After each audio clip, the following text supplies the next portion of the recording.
What if one of the biggest conflicts in the world right now isn't really about trade, or territory, or even military power? What if it's about the meaning of one very ordinary word: civilization? Because when the modern West says civilization, it usually means progress. When China says civilization, it often means moral order. Same word, very different operating system. And if you miss that difference, you'll misread half of what China says, and probably most of what the West says about China. A lot of people think China is basically trying to beat the West at the Western game. Get richer, get stronger, get more advanced. Maybe replace America at the top. That is not completely wrong, but it is wrong enough to be dangerous. Because China does not simply see itself as a country climbing the Western ladder of civilization. Historically, China did not think, first we become civilized, then we become modern. It thought something closer to this. We were already a civilization. Now we are returning to strength. That is a very different story. And once you see that, a lot of things stop looking random. Why did China call itself the Middle Kingdom? Why did Western empires prefer hard borders, while China often imagined order, more like circles around a center? Why does China build ports, railways, and industrial zones in places where the West once sent warships, missionaries, or economic lectures? And why does Beijing keep using phrases like a community with a shared future, while the West often talks as if history has one correct destination and everyone else is late for the exam? Those are not separate questions. They come from one deeper difference. The West often sees civilization as a ladder. China has more often seen it as a circle. You do not have to agree with China. But if you want to understand the next 20 years, you need to understand that sentence. So let's start with the word itself. In English, civilization comes from the Latin civis, meaning citizen. So from the beginning, the Western meaning is tied to the city: law, institutions, administration, commerce, urban life. Over time, civilization became something like a checklist. Do you have cities? Writing? Bureaucracy? Metal tools? Industry? If yes, civilized. If not, not there yet, which is a very polite way of saying below us. And this was not just some academic idea. In the 18th and 19th centuries, Europe turned it into a political weapon. Empires did not just conquer for wealth. They also conquered in the name of civilization, which is one of history's favorite tricks. Step 1. Invade people. Step 2. Call it education. Now look at China. The Chinese word is wenming. And from the start, it has a different feel. It is not mainly about the city. It is more about culture, pattern, refinement, illumination, moral clarity. In older Chinese texts, wenming points less to material advancement and more to cultivated order. One Tang explanation put it like this: to order heaven and earth is wen. To shine light in all directions is ming. That is not a development index. That is a moral vision. So here's the split in one line. The modern West often asks, "What have you built?" China has more often asked, "What kind of order have you cultivated?" That is not a small difference. That is a different civilization story. So here's the first principle. In the Chinese tradition, civilization starts with moral order before material success. Not wealth first. Not military first. Not technology first. First, character, conduct, education, ritual, relationships. This is why Confucian thought keeps moving outward in the same sequence. Cultivate the self, regulate the family, govern the state, bring order to the world. The logic is simple. If the people at the center are disordered, the system around them will become disordered too. In this framework, a society is not fully civilized just because it is rich or powerful. A rich society can still be vulgar. A powerful society can still be chaotic. A technologically advanced society can still be morally thin. Now compare that with the modern Western public definition. There, civilization is usually measured through visible outputs: institutions, rights, law, innovation, production, administrative capacity. Those are real achievements, but they measure capacity more than character. So here's the contrast. The modern West often treats civilization like performance. The Chinese tradition often treats it like cultivation. Performance asks, what can you do? Cultivation asks, what kind of people are you becoming? Different first question. Different civilizational instinct. Here's the second principle. The modern West often imagines civilization as a ladder. China has more often imagined order as a circle. A ladder is linear.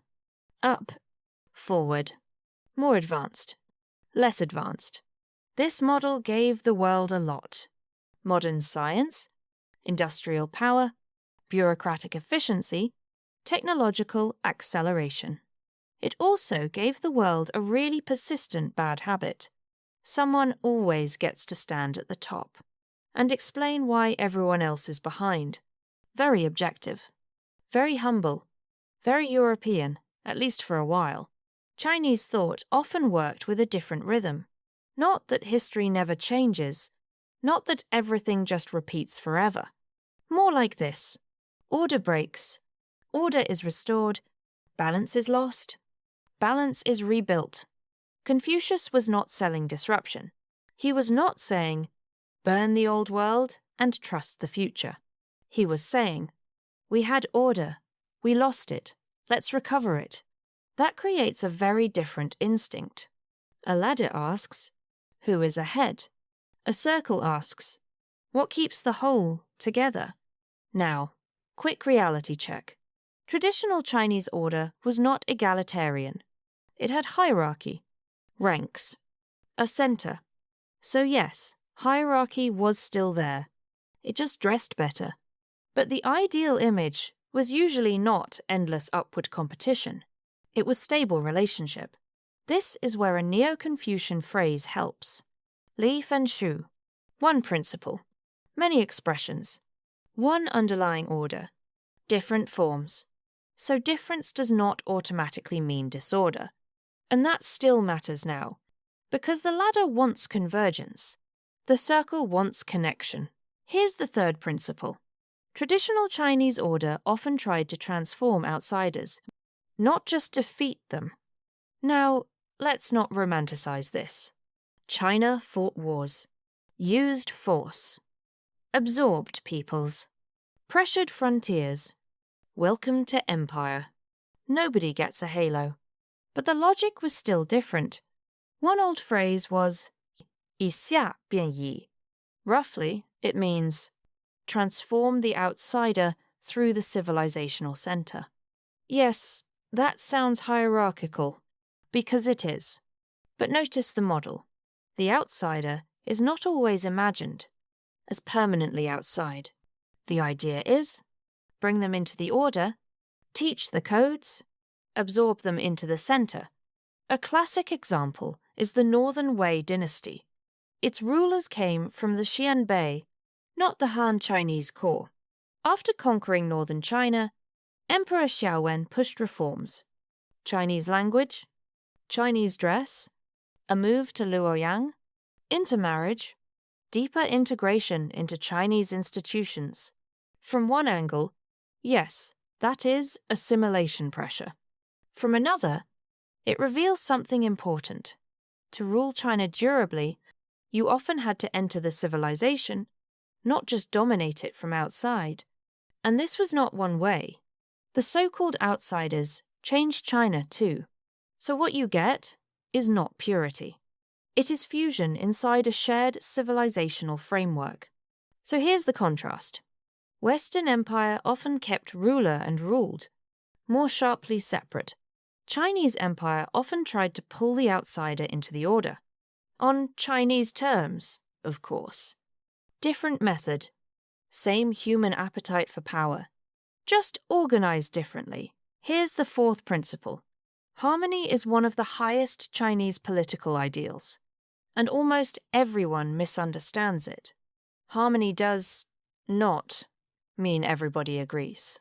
It does not mean conflict disappears.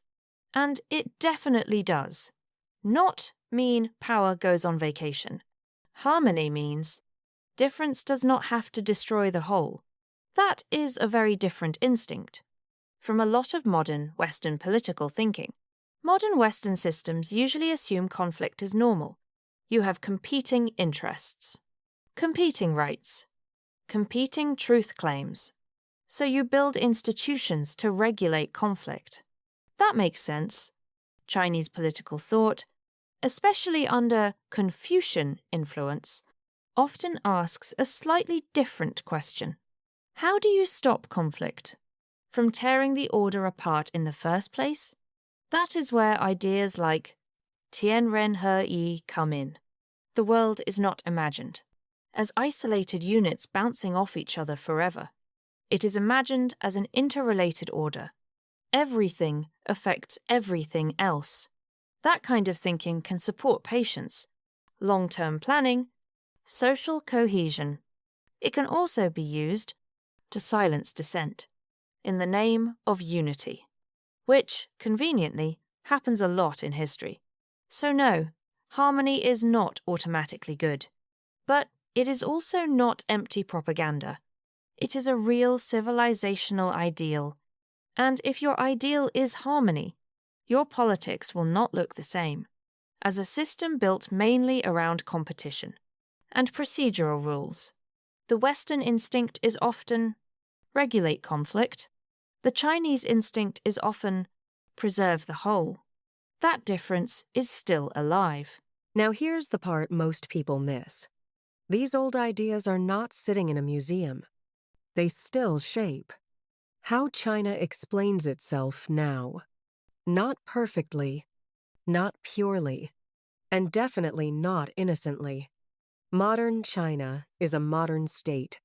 It has strategic interests, security fears, party control, global ambitions, hard power. So no, 2,000 years of philosophy did not magically replace geopolitics. That would be adorable. Still, the old civilizational grammar matters. Take the Belt and Road Initiative. A lot of Western analysis reads it like this: strategy, debt leverage, ports, influence, supply chains, geopolitical positioning. Some of that is true. This is not charity. But China's own framing sounds different. It talks about connectivity, infrastructure, development, long-term interdependence. Not become us. More like link up with us. Now, whether that always stays benign is another question. A very important question. But the framing itself tells you something. China often presents influence as connection, not conversion. That pattern shows up again in phrases like, a community with a shared future for mankind. To many Western ears, that sounds vague. And honestly, in English, it sounds a little like a slogan written by a committee. But the logic underneath it is older than the slogan. Shared order. Different systems. Common future. Different paths. Now compare that with the modern Western habit of universal language, rules, standards, governance, human rights, democratic norms, transparency. These ideas are not fake. Many came from real moral struggles. But globally, They can also function like a measuring stick. This is the model. Move closer to it, and you gain legitimacy. So here's the tension. The modern West often universalizes one institutional model. China more often universalizes coexistence, while protecting political difference. Neither side is free from self-interest. Let's not insult reality, but they are not speaking from the same civilizational instinct. And if you force both sides into the same definition of order, you will misunderstand both. So let's clear up 4 myths quickly. Myth 1. China wants to convert the world to communism. Not really in the missionary sense. China usually cares less about exporting belief than about securing markets, stability, and strategic alignment. Myth 2. China rejects the modern world. Obviously not. China borrowed aggressively from the modern world technology, finance, industry, education, state capacity. The real move is selective adaptation, not total rejection. Myth 3. China is simply rising. From inside the Chinese historical frame, this is often seen less as a new rise and more as a return after weakness. You can disagree with that, but you should understand it. Myth 4. Civilizational ranking is over. No, it just upgraded its software. Now it shows up through governance scores, sanctions, development language, rights conditionality, and other very modern-looking ladders.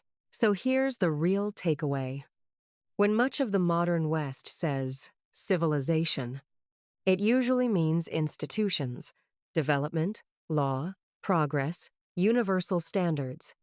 When Chinese tradition speaks of wenming, it often means cultivated order, moral refinement, cultural coherence, and social harmony. Same translation. Different operating system. And once you see that, a lot of things stop looking random. Why China resists being judged by one political template. Why the West keeps treating its own institutional model as globally normal. Why both sides keep hearing the same words and reacting like they heard different sentences. Because in a way, they did. So if you want to understand the future, don't just count ships, chips, and sanctions. Watch the definitions. Because geopolitics is not only a fight over power, it is also a fight over whose idea of order gets to feel natural. And usually, the side that wins first is the side whose worldview no longer looks like a worldview at all. It just looks like common sense. If you want, next time we can go one step deeper. How this split shapes technology. And even the very different meanings of human-centered. If that sounds useful, subscribe. And in the comments, tell me this. When you hear the word civilization, do you imagine a ladder, a circle, or something else?